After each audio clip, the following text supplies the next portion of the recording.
మన ప్రభుత్వం రాబోతా ఉంది. జగన్మోహన్ రెడ్డి గారు ముఖ్యమంత్రి కాబోతున్నారు.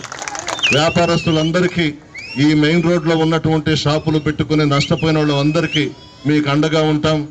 మరలా రాజుపాలెం ఏ విధంగా ఉంటుందో పూర్వ వైభవంలాగా తీసుకొచ్చి ఇంకా అందంగా చక్కదిద్దుతామని కూడా నేను వ్యాపారస్తులందరికీ కూడా మనవి చేస్తా ఉన్నాను.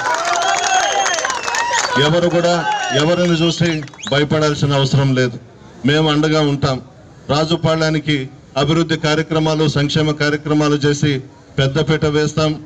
మొత్తం ఊరూరా ఈది వీధిన అరిసి పాపం పిల్లలందరూ కూడా చదువుకున్న పిల్లలు నమ్మి అందరూ వాళ్ళ పెద్దోళ్ళ చేత వాళ్ళ ఊళ్ళల్లో అందరి చేత ఓట్లు ఇచ్చారు. బాబేమో వచ్చేసాడు, ఒక్కరికి కూడా జాబ్ రాలేదు. ఎవరికన్నా జాబ్ వచ్చిందంటే వాళ్ళ కొడుక్కి మంత్రి పదవి వచ్చింది. పోనీ ఆయన ఏమన్నా అర్హుడా అంటే తెలుగు సరిగ్గా రాదు, తిరిగి చదువుకున్నాడు అని చెప్తాడు చంద్రబాబు నాయుడు. మొన్న నామినేషన్ సందర్భంగా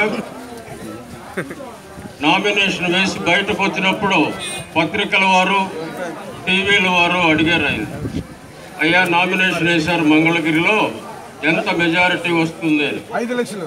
ఆయన బయటకు వచ్చి 9వ తేదీ జరిగే ఎన్నికల్లో 5 లక్షల మెజారిటీ వస్తుంది. ఇక్కడ ఓట్లు ఉండేది ఎన్ని పక్కన వాళ్ళు అడిగితే 2,20,000 ఓట్లు ఉన్నాయి, దాంట్లో 5 లక్షల మెజారిటీ వస్తుంది అని చెప్పి. పరిస్థితి చూస్తే 70 ఏళ్ళు దాటిపోయి మొన్న గూడూరు సభలో 25 ఎమ్మెల్యేలు గెలిస్తే నేను ఢిల్లీని ఢీ కొడతాను అన్నాడు. 25 ఎమ్మెల్యేలు ఏంది, ఢిల్లీని ఢీ కొట్టేది నేను పక్కన వాళ్ళు అడిగితే పొరపాటు జరిగింది, ఎంపీలు అని చెప్పి ఎమ్మెల్యేలు అని చెప్పాడు అని ప్రజలకు సర్ది చెప్పుకున్నారు.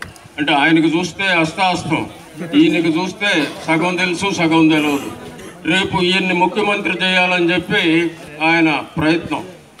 ఈ ప్రయత్నంలో ఫెయిల్ అయితే ఇక తెలుగుదేశం అనేది ఈ ఆంధ్రప్రదేశ్ చిత్రపటంలో ఉండే ప్రసక్తే లేదు.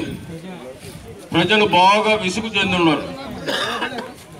మనకి కంపేర్ చేసుకోవాలి. రాజశేఖర్ రెడ్డి కొడుక్కి రాజశేఖర్ రెడ్డి గుణాలు ఉంటాయి, చంద్రబాబు నాయుడు కొడుక్కి చంద్రబాబు నాయుడు గుణాలు ఉంటాయి. ప్రజలకి ఏ గుణం నచ్చద్దో ఒక్కసారి ఆలోచించుకోండి, ఎవరు వస్తే మేలు జరగద్దు అని.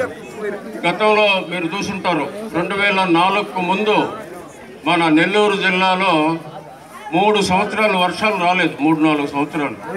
రాజశేఖర్ రెడ్డి వచ్చిన తర్వాత వర్షాలు కురవటం, 2 పంటలు పండించుకున్నాం మనం ఆయన ఉన్నంత కాలం.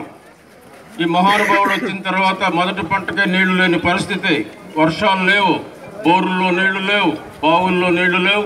ఈయన కానీ పొరపాటును కానీ ఎన్నికైతే రేపు మన నెల్లూరు జిల్లాకి కరువు వచ్చి ఎడారి ప్రాంతంగా మారే పరిస్థితి ఉంటుంది. అందరూ ముఖ్యంగా రైతులు ఆలోచించాలి. ఎప్పుడైతే వర్షాలు వచ్చి పంటలు బాగా పండుతాయో ఆ ప్రదేశం అంతా కూడా బాగా వ్యాపార పరంగా కానీ, కూలి పనుల పరంగా కానీ, రైతులకు ఆదాయ పరంగా కానీ బాగుంటుంది. ఎప్పుడైతే